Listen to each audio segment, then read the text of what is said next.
नमस्कार दर्शक बंधु आओ आपण जानते जे सुभद्रा पोर्टाल टी बंद हो जाइए आउ बोधुए टंका मिल ना ना प्रकृत में यह सत्य नुहे सत्यटी यह कि सुभद्रा पोर्टाल बंद होनी सुभद्रा पोर्टाल किसी कार्य चली जोटा अपडेट चली जो कि बर्तमान सुभद्रा पोर्टाल टी खोलुना किंतु मु खोली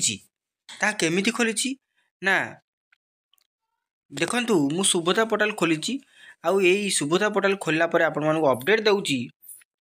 जे मु आज कहबी केमिति खोलुची आउ कहीं टंका मिलानी आपण मानक 3 जन को टंका मिलना ये संपूर्ण कथाटा मु कहबी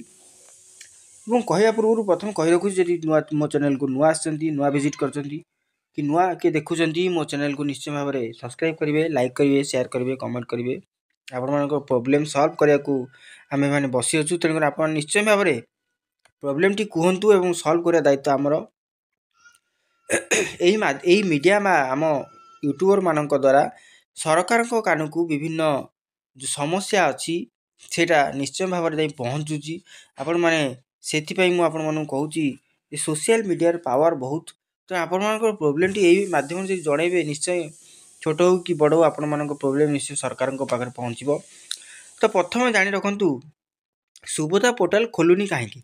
आपण मैंने खोलुंट खोलुनी एवं मु खोली खोलुनी तो सुभद्रा पोर्टाल जिते खोलुंट मु देखे दूसरी आपण मानक जे गूगल सर्च करके आपण मैंने जो खोलुन सुभद्रा केवल मारदे खोलुची ना सेठी कौन करेंगे ना सुभद्रा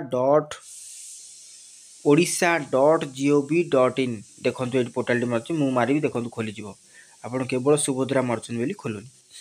तो यहाँ तो होगा आपण मैंने बुझीपारे तो बर्तमान ये सबकि अच्छे आवेदन स्थिति भी देखिपारे सबकि करेंगे जमीक देखिपार आवेदन स्थिति ये नंबर आधार नंबर देकी खोली पारे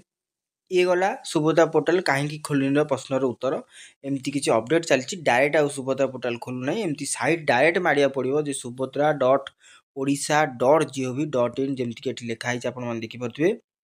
ऑफिशियल पोर्टाल को जा पड़ो तो प्रथम कथा यहाँ गला द्वितीय कथा कहबी जे कहीं आपण मानक टंका मिलानी कौ लोक को टंका मिली आपण को कहीं मिलानी तो देखु प्रथम कथा हूँ जदि आपणकर राशन कार्ड नहीं तो आपण मानक टंका मिलना बहुत बड़ अन्याय जदि सरकार मु यही मीडिया ये माध्यम स्वर उत्तोलन करने को चाहूँगी जदि आपण मानक टंका दबार थिला तो केवल राशन कार्ड धारी को दे थांते सरकार को एति प्रश्न जी आपण मानकर मो सहित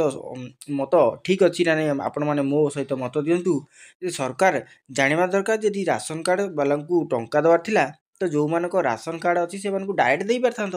कहीं केते प्रहसन कर सुभद्रा योजना दवा समस्त पैसा पाइबे कहीं करते आपण मैंने जानते राशन कार्ड समस्त ना अच्छी समस्त अकाउंट अच्छी हेड ऑफ फैमिली अच्छी केते जन मेंबर अच्छे सब डिटेल्स अच्छी तो से पाई पारे तो यहाँ है प्रथम कहानी जे राशन कार्ड जो मनकर अच्छी से टंका पाई आई टंका पाई जो मैंने डीलर पाखे जाकि फिंगरप्रिंट मेसीन द्वारा आई स्कान द्वारा बायोमेट्रिक अपडेट कर से अपडेट हो तृतीय फेज जो टंका आसी से पर्यंत से पाई बुझीपारे ना दर्शक बंधु तो यहाँ गला द्वितीय पॉइंट आउ मैंने पाई ना ना जो मान राशन कार्ड ना एटा क्लीयर जे जो मान राशन कार्ड अच्छी बायोमेट्रिक कर आउ जो मान राशन कार्ड ना से पाई ना जो एपर्यंत सबकि अंडर प्रोसेस अच्छी पेंडिंग अच्छी वेरिफिकेशन जहाँ कि आम स्थिति देखुले मुझे लगे दूसरी देखिए दुईटा स्थिति लगे दूसरी गोटा पेंडिंग गोटा वेरीफाइड दुईटा लगे देखिए तो एम पाई ना आ भर आउ गोटे मुख्य कारण अच्छी जे एमानकर सबकि थाई किसी लोकंकर एपर्यंत भी टंका आसे हाँ आज्ञा यहाँ सत कथा कहीं आसेनी ना ता कारण हूँ जदि आपण नवविवाहित किंबा नुआ ना चढ़ी किंबा ट्रांसफर फैमिली कर आधार जो आमर राशन कार्ड जो से आपणकर आसी ना आप कहते मोर टंका कहीं आसलानी मोर तो राशन कार्ड ना अच्छी मोर तो सबकि अच्छी मुझे केवाईसी करी आमर डीलर पॉइंट रे तो तथापि कहीं आसलानी ना आज्ञा जो मैंने ट्रांसफर हो नुआ संजोग कर आधार नुआ मेंबर फैमिली मेंबर संजोग कर आपण मैंने ଗୋଟେ ଜାଗାରେ ପାଉଥିଲେ ବିବାହିତ ହେଲା ପରେ ଅନ୍ୟ ଜାଗାରେ ଫ୍ୟାମିଲି ଚେଞ୍ଜ ହେଇଛି, ସେଥିପାଇଁ ମଧ୍ୟ ଆପଣମାନଙ୍କର ଟଙ୍କା ଆସିନି। ଆପଣମାନଙ୍କ ମନରେ ବହୁତ କୋଶ୍ଚିନ୍ ଥିଲା ଯେ ମୋର ତ ସବୁକିଛି ଅଛି,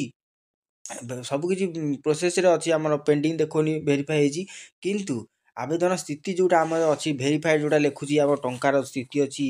ଆମର ଅଣ୍ଡର ପ୍ରୋସେସ୍ରେ ଥିଲା ସେଇଟା ଭେରିଫାଏ ଲେଖୁଛି, ଆପଣମାନଙ୍କର ସେଇ ଅଣ୍ଡର ପ୍ରୋସେସ୍ରେ ଲେଖୁଛି। ତାର ମୁଖ୍ୟ କାରଣ ହେଲା ଏଇ 3ଟି କାରଣ। ଯଦି ଟଙ୍କା ପାଇନାହାନ୍ତି ତ ଆଉ ଗୋଟେ କଥା କହି ରଖୁଛି, ଯେଉଁମାନେ ଟଙ୍କା ଏପର୍ଯ୍ୟନ୍ତ ପାଇନାହାନ୍ତି, ଯେଉଁଟା NPCI ରିଜେକ୍ଟ ଲିଷ୍ଟରେ ଆସିଛି, NPCI ରିଜେକ୍ଟ ଲିଷ୍ଟ କ'ଣ ଯଦି ଜାଣିବାକୁ ଚାହୁଁଛନ୍ତି ମୁଁ ଆଇ ବଟନରେ ଲଗାଇ ଦେଉଛି, ନଚେତ୍ ଭିଡ଼ିଓର ଡେସ୍କ୍ରିପ୍ସନରେ ମୁଁ ଲିଙ୍କ୍ ଦେଇଦେଉଛି, ନଚେତ୍ ଭିଡ଼ିଓର ଶେଷରେ ମୁଁ ଭିଡ଼ିଓଟି ଲଗାଇଦେବି, ଆପଣମାନେ ଦେଖିପାରିବେ NPCI ରିଜେକ୍ଟ ଲିଷ୍ଟ କ'ଣ। ତ ସେଠି ଯାଇ NPCI ରିଜେକ୍ଟ ଲିଷ୍ଟ ଦେଖନ୍ତୁ, ଆପଣଙ୍କ ନାଁ ଯଦି ଅଛି ତ ଆପଣ କଦାପି ଟଙ୍କା ପାଇପାରିବେ ନାହିଁ। ଏ ବର୍ଷ କ'ଣ 5 ବର୍ଷ ପରେ ବି ଟଙ୍କା ପାଇପାରିବେ ନାହିଁ ଯଦି ଆପଣ ଏହି କାମ ନ କରୁଛନ୍ତି। ଏ କାରଣଟି କ'ଣ ନା, କାରଣ ହେଉଛି ଯଦି DBT ଆପଣଙ୍କ ବ୍ୟାଙ୍କରେ ନାହିଁ ତ ଆପଣ ତୁରନ୍ତ ଯାଇ ବ୍ୟାଙ୍କରେ କରାନ୍ତୁ। ଯଦି ବ୍ୟାଙ୍କରେ ନ ହେଉଛି ତ ମୁଁ ଅନ୍ୟ ଏକ ଭିଡ଼ିଓରେ କହିଥିଲି, ପୂର୍ବ ଭିଡ଼ିଓରେ, ଯେ ନୂଆ ଆକାଉଣ୍ଟ ଖୋଲନ୍ତୁ, ନୂଆ ଆକାଉଣ୍ଟ ଖୋଲିକି DBT କରନ୍ତୁ, ନିଶ୍ଚୟ ଭାବରେ ଟଙ୍କା ପାଇବେ। ଆଶା କରୁଛି ଆପଣମାନଙ୍କର ଯେତେ ସବୁ କୋଶ୍ଚିନ୍ ଥିଲା ତାର ଆନ୍ସର୍ ମୁଁ ଦେଇପାରିଛି। ତ ନିଶ୍ଚୟ ଭାବରେ ଆଉ କୌଣସି କୋଶ୍ଚିନ୍ ଅଛି ଯଦି ମୋତେ କମେଣ୍ଟ କରନ୍ତୁ, ମୁଁ ନିଶ୍ଚୟ ଭାବରେ ଆପଣଙ୍କୁ ଜଣାଇଦେବି। ରହୁଛି, ପୁଣି ଭେଟ ହେବ ସୁଭଦ୍ରାର ନୂଆ ଏକ ଅପଡ଼େଟ୍ରେ। ସେ ପର୍ଯ୍ୟନ୍ତ ମୋତେ ବିଦାୟ ଦିଅନ୍ତୁ। ନମସ୍କାର।